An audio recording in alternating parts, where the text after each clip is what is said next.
Assalamualaikum warahmatullahi wabarakatuh. Perkenalkan, nama saya Putri Ayunisa Az-Zahra, NRP 18 dari kelas 2D4 ITA. Di sini saya akan menjelaskan tentang I2 mengenai security. Jadi langsung saja kita lanjut. Overview. Jadi pengelolaan keamanan yang baik sangat penting untuk kelangsungan hidup sebuah aplikasi. Untuk membuat aplikasi memiliki tingkat keamanan yang tinggi, I menyediakan beberapa fitur keamanan, yaitu authentication, authorization, working with password, cryptography, view security, auth client, dan di sini ada dijelaskan best practices-nya juga. Langsung saja kita masuk ke authentication. Authentication adalah proses untuk memastikan bahwa user yang login adalah memang benar dirinya. Authentication biasanya dilakukan dengan menggunakan kombinasi username atau email dan password.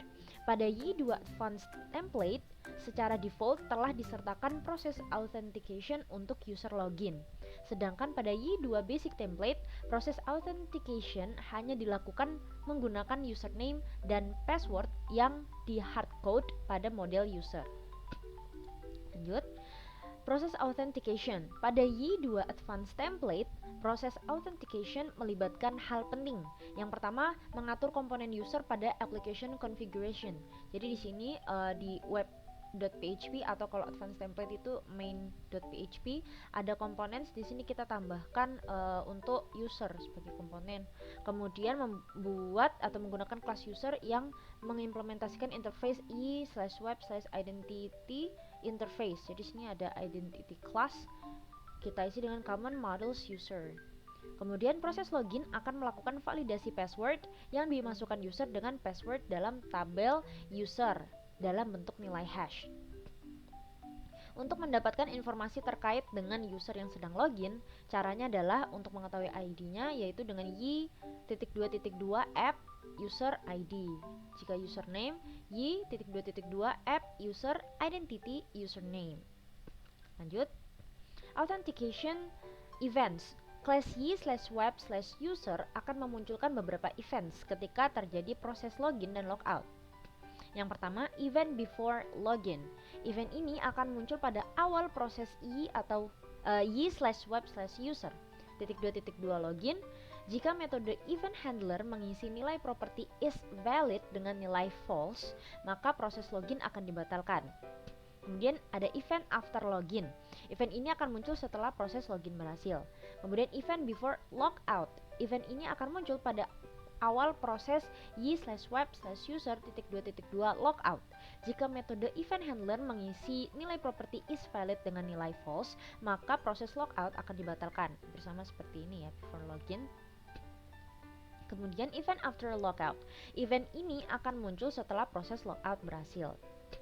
Misal Anda ingin melakukan audit dan atau pengumpulan data statistik untuk setiap user yang login. Anda dapat membuat sebuah event handler atau untuk event after login dan meletakkan proses pencatatan waktu login, alamat IP, dan lain-lain di dalamnya. Authorization. Authorization merupakan proses untuk memverifikasi apakah seseorang user berhak untuk melakukan sesuatu. Pada Y2, authorization melibatkan komponen yang pertama access control filter, yang kedua role based access control atau RBAC. Kedua komponen di atas dapat berdiri sendiri dan juga bisa digabungkan untuk mendapatkan kemampuan yang lebih lengkap. Yang pertama, access control filter. Access control filter atau ACF merupakan metode sederhana untuk proses authorization yang diimplementasikan sebagai i/filters/access control. ACF biasa digunakan pada controller untuk mengatur hak akses terhadap action-action atau root yang ada di dalamnya. Perhatikan skrip di samping. Di sini ada behaviors, di mana di dalamnya itu ada akses, di mana di dalam akses ada property only, berisi action apa saja yang akan diatur hak aksesnya. Jadi di sini yang akan diatur adalah login, logout, dan sign up. Kemudian ada property rules, berisi aturan yang diterapkan. Jadi kan ini action apa aja yang bisa diterapkan. Kemudian rulesnya ada di sini. Yang pertama, allow, true, Kemudian actions-nya yang diperbolehkan adalah login dan sign up, di mana roles yang diperbolehkan untuk melakukan login dan sign up adalah di sini tanda tanya merupakan role spesial yang berarti semua user yang belum login atau guest. Kemudian di sini ada lagi actions logout, itu diperbolehkan untuk roles dengan kode @. Di sini merupakan role spesial yang berarti semua user yang telah login. Jadi user yang telah login itu bisa logout, tapi user yang belum login itu hanya bisa login dan sign up, tidak bisa logout, seperti itu. Aturan-aturan tersebut akan dievaluasi dari atas ke bawah. Lanjut. Nah, yang kedua adalah Role Based Access Control atau RBAC, dapat digunakan untuk pengelolaan hak akses secara lebih komprehensif. Y2 mengimplementasikan RBAC melalui komponen dari aplikasi yang bernama Auth Manager. Untuk menggunakan RBAC, ada dua hal yang perlu dilakukan. Yang pertama, membangun data authorization untuk RBAC, kemudian menggunakan RBAC untuk melakukan pengecekan hak akses. Dapat dilakukan di model, view, maupun controller. Nah, konsep dasar RBAC. Jadi komponen utama dari RBAC ada 3, yaitu yang pertama role, kedua permission, yang ketiga role. Role itu digunakan untuk menentukan peran dari seorang user, contohnya admin, author, dan lain-lain. Role dapat memiliki beberapa permission dan juga role yang lain. Seorang user dapat di-assign satu role atau lebih.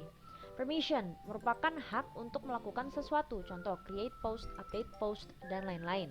Kemudian role merupakan script yang akan dijalankan untuk memastikan sebuah role atau permission dapat digunakan oleh user.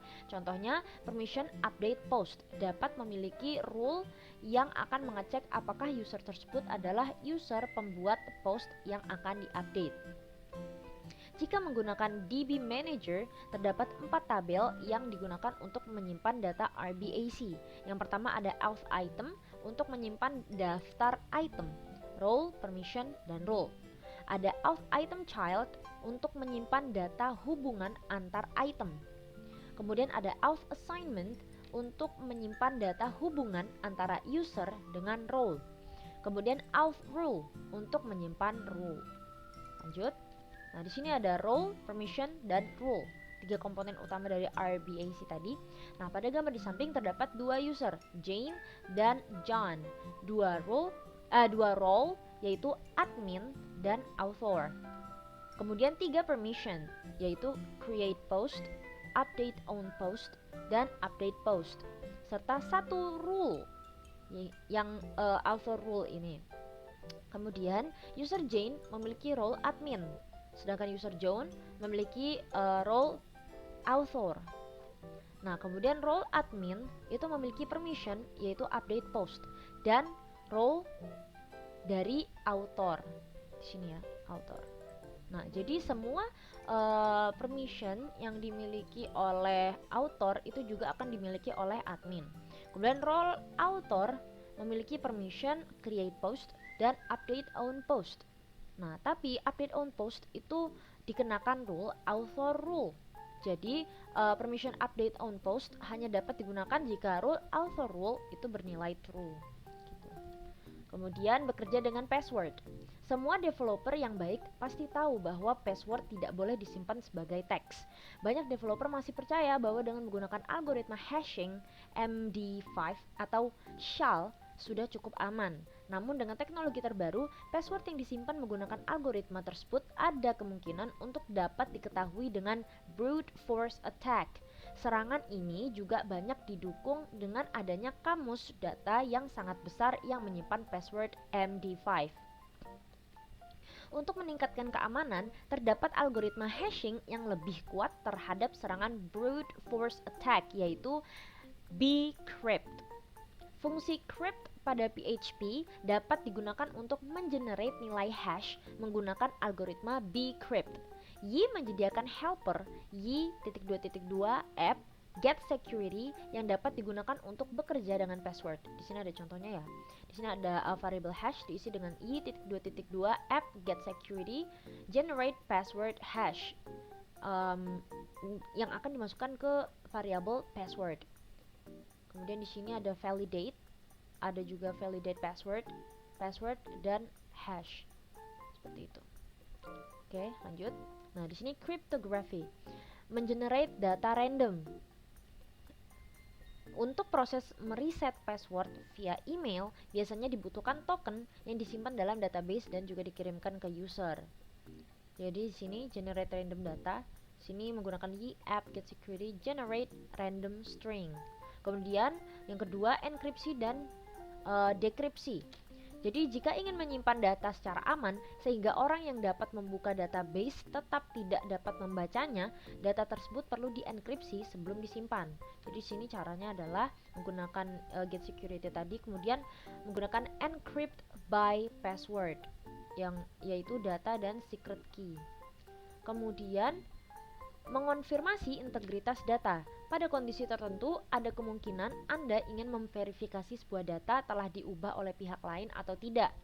Jadi, di sini menggunakan decrypt by password. Ini untuk enkripsi dan dekripsi tadi ya. Kemudian di sini untuk memverifikasi, sini ada menggunakan hash data, kemudian di sini ada validate data dan secret key. Kemudian di sini ada best practices-nya. Jadi basic principles-nya itu filter input dan escape output. Kemudian avoiding SQL injections. Kemudian avoiding XSS atau cross-site scripting. Kemudian avoiding CSRF, cross-site request forgery. Kemudian avoiding file exposure. Kemudian avoiding debug info and tools at production. Kemudian using secure connection over TLS. Kemudian secure server configuration. Oke, jadi untuk modul security ini sudah selesai. Kurang lebihnya mohon maaf. Assalamualaikum warahmatullahi wabarakatuh.